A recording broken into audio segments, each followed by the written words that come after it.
Yo! What's up mga bro? Ayan, update muna mga guys. Bali galing nga pala tayo sa bakasyon at yun ay hindi tayo nakapag-update dahil nagbabakasyon ako. At yun nga, nagsasakyan lang ako. Iniwan ko muna sa airport parking at yun ay nagbabayad tayo 300 per overnight sa mga gustong magbabakasyon at nakasakyan. At iwan lang sa airport yung sasakyan at yun may parking naman. At yun nga, gusto ko lang i-share mga guys yung aking karanasan habang nasa ere bago lumapag itong pabalik na dito sa Metro Manila, dito sa may airport ng NAIA Terminal 2. Bago lumapag yung airplane nakakamangha, parang mikot-ikot muna kami somewhere in Tagaytay ata yun, or Batangas or Laguna. Kayo na humusga mga guys, gusto ko lang i-share sa inyo. Nakakatuwa lalo pag hindi madalas bumabiyahe sakay sa airplane. Ayan, let's G!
Seated in with instructions for lifting.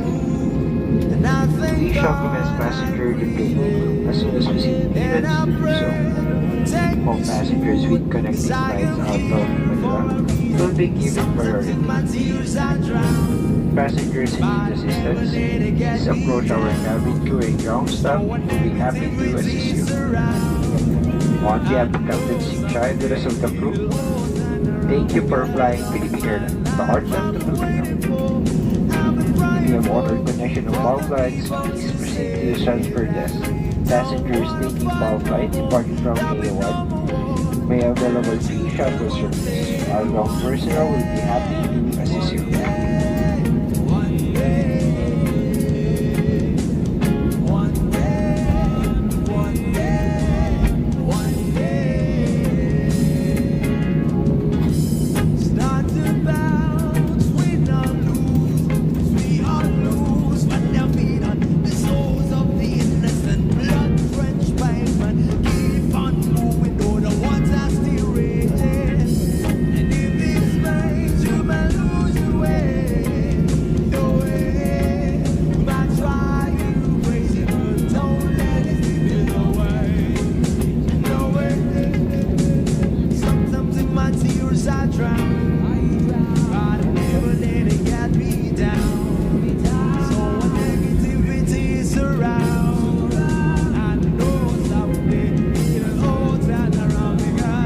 Once again, we thank you for flying with Philippine Airlines. May you have a safe and pleasant stay in Manila. Hawaii at maraming salamat po.